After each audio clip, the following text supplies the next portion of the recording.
Hi, this is Angelina Asante. Thank you for joining us for another edition of Southwest Florida Online News Podcast.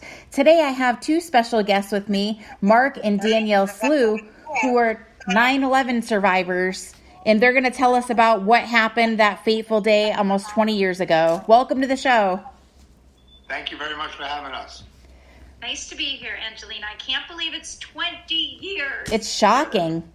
That makes everybody feel a little bit older, but it's one of those moments in history where you can ask anybody who's 30 and older where they were when that happened, and everybody will tell you the story. Just like when you ask, the older generation above us where they were when JFK got shot, everybody remembers that. Right. So for us, it was a little bit.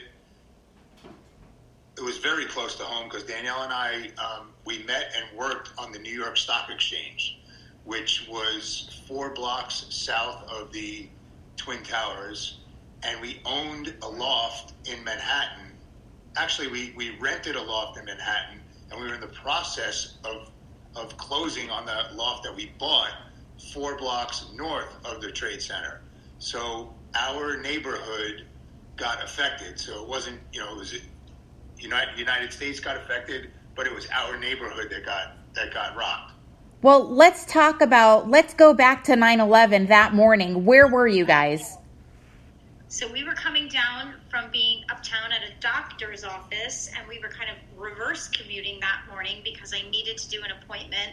At the time, we were trying to start our family, and we wound up coming down on the subway, which is unusual because we always walked straight across from our apartment in Tribeca, straight across the World Trade Center Plaza onto the New York Stock Exchange trading floor on Wall Street. But this particular morning, we had come down on the subway and entered the other side of the building. And as we were changing into our floor jackets and with the numbers and all of, changing in the coat room, people were coming in saying, oh my gosh, there's stuff flying all around and some small plane must have hit the towers and maybe how could you not even see? They were kind of making jokes that this had happened, and we had just missed it, visually by being outside. But by the time we changed our shoes and came up to the trading floor, they had some TV cameras on. The whole trading floor has screens everywhere you look, and we all saw the second plane come flying straight into the building. Oh my gosh. Live screens. Yeah. And then it was sheer panic because everybody knew that it wasn't an accident. This was something pretty horrific. And people were running onto the floor from, it was like, what time was it? It was probably 8:50 or so. I don't remember the exact time. But the exchange opened at 9:30, so people were still, commuting into the exchange. So some people were coming in, and they saw the whole thing. I mean, 2 of my best friends watched the whole thing, and they were right there. So they came in and told everybody. And so the exchange basically shut down for the day. The powers that be closed trading, and they decided to let everybody leave the exchange because the exchange was a quote-unquote target. But then they made a decision to bring everybody back into the exchange because it was a low floor building and there were taller buildings around it, and they couldn't hit the exchange with a plane if they wanted to. So as we were listening and hearing all of this and watching now on the screens, as it got closer and closer to the times of the towers actually imploding, we didn't know if this was going to fall right on top of our building. Oh my gosh. If the roofs would cave in on us and crumble. But when we were able to leave the exchange at about 12:30, when the towers fell, yeah, it was like an the earthquake. lights went out on the Florida Stock Exchange. Oh gosh. It felt like an earthquake, and you didn't know if you were getting hit with the building or not. Oh my God. You heard the rumbles, you heard everything. I'm getting chills. Yeah, I'm really freaking out right now. I'm getting chills too. You didn't know. The lights went out and the whole building shook, and then we all grabbed each other and were like, okay, we're okay. And then the second one fell and the same thing happened. Oh my gosh. And then they let us go at 12:30. Yeah, so we walked back home, and realized that we were going to need to help, and we changed out of our Wall Street clothes and we ran down onto the street with regular civilian clothes as the firefighters were flooding into our street. Well, against our family's better judgment, my mother and her mother would get the hell out of there, get out. And Danielle and I looked at each other and we just said no. Like I said in the beginning, they screwed with our neighborhood, and we needed to repair and help in our neighborhood. You know, if we didn't live there and we weren't entrenched in there, I don't know if we would have felt the same way. But it was our place. It was, you know. So we started to pitch in and just help. I mean, we started to help these firefighters who were like, we're going to need a triage area. Would you help us carry all of these, you know, things off the truck? And we're going to set up like a little triage because they thought maybe that there would be people that were you know, going to be found that were not even, like, how would we even get them to a hospital? So we started helping at Stuyvesant High School. They brought in cots. Yeah, Army cots into Stuyvesant High School, and we carried them in and set them up. And so we just pitched in to help. But then the following morning, because the National Guard set up the boundary right at the end of our street, we walked up to 14th Street at like 5 o'clock in the morning, and we got registered with the Salvation Army so that we could continue to cross the barrier and be civilian volunteers. Clearly, we're not EMS or firefighters. We were Wall Street people at that time. And we wound up helping in the middle of the Bucker Brigade with the Salvation Army from Wednesday, Thursday, Friday, Saturday, Sunday. And one of the most interesting kind of memories for me is when Mark and I, back on Thursday, which is now only 48 hours after, they brought in, and all day, you know, as the fires were under control and the heat from the fires were a little more under control, they brought in a team of dogs to smell. So I can't even tell this story. There was a lot of times where, I mean, you could imagine the hustle and bustle and the screaming and the yelling, and then you would hear on a megaphone, quiet, because they thought they heard something or somebody. They could see the dogs could be smelling in an area. The whole place went from chaos to quiet in 5 seconds. To hear if there was like screams of people that we could be saving under these beams. And let me just be clear, Danielle and I were not in there with the firefighters and the police officers, like digging and doing that. We were support staff. We were bringing them, you know, food and water and supplies, but we were there. I mean, we watched everything and saw everything. We were not in the rubble, but we were as close as you can be in, you know, to that. And that was the most disappointing thing for both of us, is it had to happen 20 times in 2 days where the whole place went silent, nothing, silent, nothing, silent, nothing. It was like, okay, this time it's going to work, and then nothing. And you're just expecting, like, they're going to bring over the guys that are cutting beams and finding a little opening, and there's going to be people like, oh my God, thank you for saving us, you know? It was just an emotional roller coaster. But we lived there, we worked there, we had wound up having the blessing of 2 babies downtown Manhattan for the following 7 years. And then we started to see some pretty crazy health effects happening.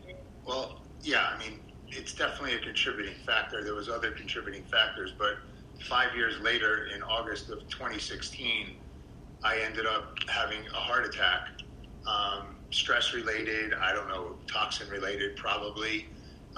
So that's when Danielle and I closed our business on the New York Stock Exchange. It was enough. It was just too much. We ended up living there another 1.5 years or 2 years and doing different odd things around the financial industry. And then we moved to New Jersey, and in 2011, 10 years afterwards, I was not feeling well, and I got diagnosed with stage 4 Hodgkin's lymphoma cancer. And, you know, everybody says it's direct effects from the toxicity of what I went through and where we were and where we lived, because even after the towers fell and, you know, they were rebuilding, every time they dug up, you know, another pile of dirt, the air 4 blocks away, you know, probably was exposed with more toxins and more mercury and more things that you don't even know are in these buildings. So, I ended up going through 3 different rounds of chemotherapy, 21 radiation treatments, and my sister donated her stem cells, so I had a stem cell transplant all through 2011 and into November of 2012. So it was like a 18-month journey of battling cancer. Thank God right now, 9 years later, I am perfectly fine. I just went to the doctor yesterday. Everything's great. Good timing on this call. Really? Everything's great. I mean, I feel great. I changed a lot of things in my life, stress related, work related, living arrangements. I mean, I just made a total change after I was recovered, and Danielle and I financially were okay. We just made a drastic change, and Danielle will talk a little bit about that transition period. Yeah, it was been a roller coaster of health and wellness, and coming from the financial world, a roller coaster with all areas of our lives. But when Mark, again had a heart attack, and I had an infant and a toddler, we were going to the gym every day, and we knew, wow, this is so stress related. He was at his ideal body weight. We didn't eat, junky foods. We always ate healthy, and made healthy choices. And so the effects of stress is just, I think people just don't even know, the half of it. And then 5 years later, when he was diagnosed with stage 4 Hodgkin lymphoma, I had already been, introduced to kind of another world, and been really interested in health and wellness. And when he got that diagnosis, I knew, well, we're going to have to really step up our game and save his life and rebuild his whole body. But my body, even though let me cut you off for a second. We were all in for Western medicine with chemo and everything I told you, but we also knew that we needed to do alternative treatments as well. Yeah, so we really did a more robust... I did everything from cranial massages to Reiki to colonics to, you can name it, acupuncture. I whatever somebody suggested, I was like, why not? I got nothing to lose right now. Let me do it. And we had, at that point, I had been doing lots and lots of juicing and juice cleansing, and cranking our own shots of wheatgrass, and doing my house looked like a health food store. Juice bar blew up, and you need 3 assistants to clean the juicers. I would run away from her after a while. He was running away from me. I can't drink that. So I was introduced to a company called Isogenics, which does all organic superfood nutrition. And it was just such a great solution because, Angelina, I thought, well, my body was exposed to all of this, and I could be a time bomb ticking for cancer also. And even though I was at my ideal body weight, and even though I look like a healthy woman, it just, you don't know what's hiding in those cells of your body.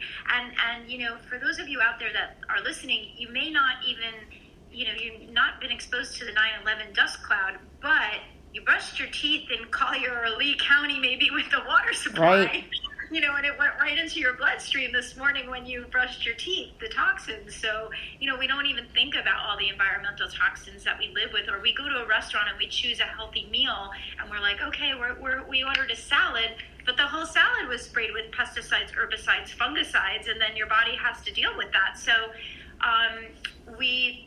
about a decade ago, we're just coming up to our 10-year anniversary. It's so beautiful to be able to serve and help people now in that capacity with their own wellness journeys, providing these beautiful products, and having Mark be, totally rebuilt his male body at 58. He is, doing incredible things on the softball field, playing in about 2 or 3 different men's softball leagues, and really at 58 in fantastic shape. So it's just our pleasure to be coming up to the 20th anniversary and being in a great place health-wise. Yeah, we also want, we also have coached a lot of people and done a lot of work on ourselves with transformational energy work and transformational mind work, because to have your mindset right is half the battle, is maybe more than half the battle. And